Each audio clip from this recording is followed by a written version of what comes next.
honestly wonder if service is in the gene we have. Certainly you look at Buddy Naglin and his family, his son Larry.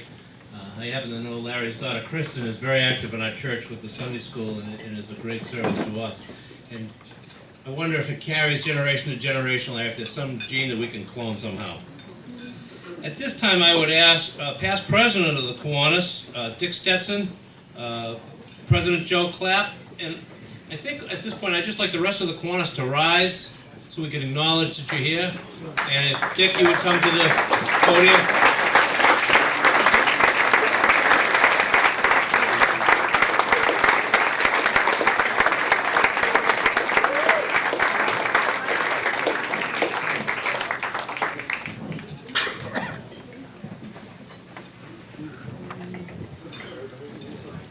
Good evening. Please forgive somebody who does not have any notes, and if I did, I have no glasses.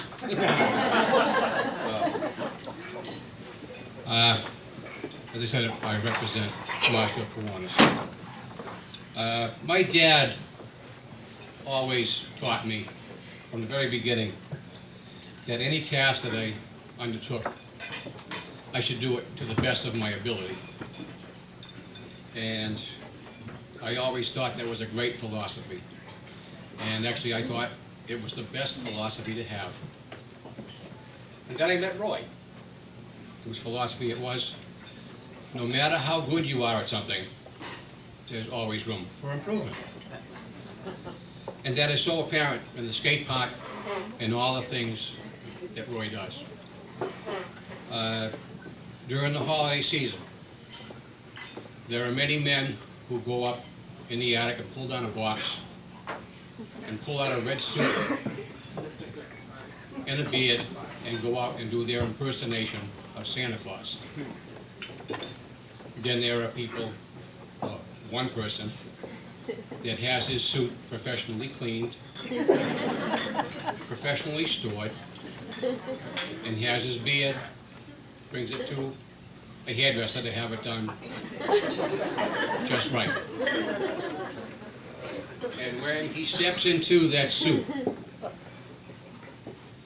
Roy Kirby is Santa Claus. And there is no doubt about it.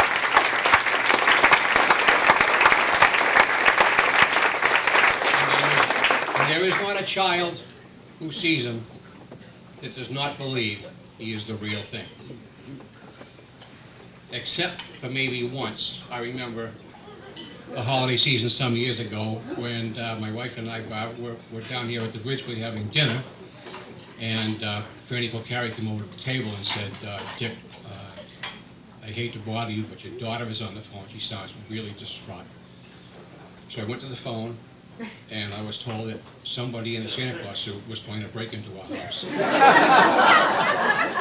I immediately got in my truck, I flew home, and after pulling my daughters out of the kitchen cabinets and closets, after asking some questions and making a couple of phone calls, I found out that our holiday pervert was none other than our Citizen of the Year tonight. Like you said, Roy, there's always room for improvement. At our Kiwanis meetings, when Roy gets up and he'll say, hey guys, I got a great idea. There are some that cringe. There are some eyes that roll because they're saying to myself, my God, what has he got us into now? But the good thing is that no matter what Roy has gotten us into, no matter what we're going to do, it's never for his own benefit. It is always for the benefit of the club, for the benefit of the community, or to help someone who is less fortunate than us. And it's true.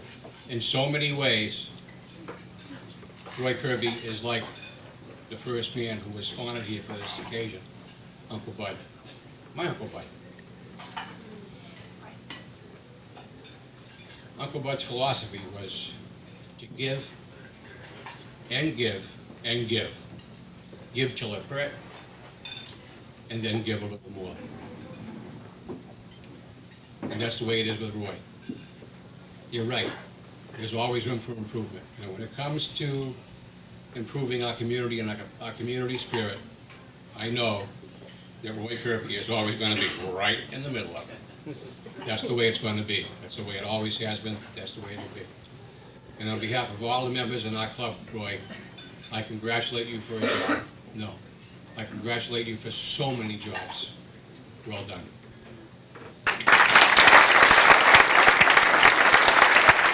And if you would come up and have a little talking here, too.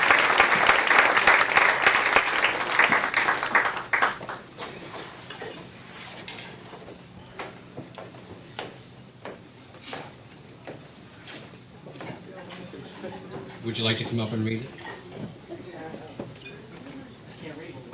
Maybe my son could come up and read it. Yeah! Yeah!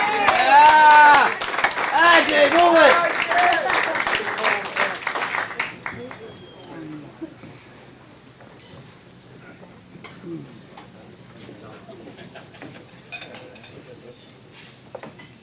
It's kind of long,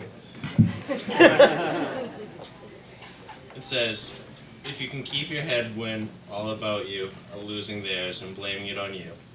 If you can trust yourself when all men doubt you, but make allowance for their doubting too.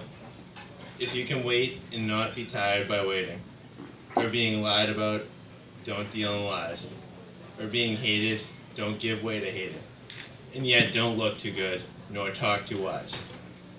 If you can dream and not make dreams your master, if you can think and not make your thoughts aim, if you can meet with triumph and disaster and treat those two impostors just the same, if you can just bear to hear the truth you've spoken, twisted by knaves to make you a trap for fools, or watch the things you gave your life to broken, and stoop to build them up with worn out tools. If you can make one heap of all your winnings and risk it on the turn of pitch and toss, and lose and start again at your beginnings, and never breathe a word about your loss. If you can force your heart and nerve and sinew to serve your turn long after they are gone, and so hold on when there's nothing in you, except the will which says to them, hold on. If you can talk with crowds and keep your virtue, or walk with kings nor lose the common touch, if neither foes nor loving friends can hurt you, if all men count with you, but none too much. If you can fill the unforgiving minute with 60 seconds worth of distance run, yours is the earth and everything that's in it, in which is more you'll be a man, my son. And that's by Rodney.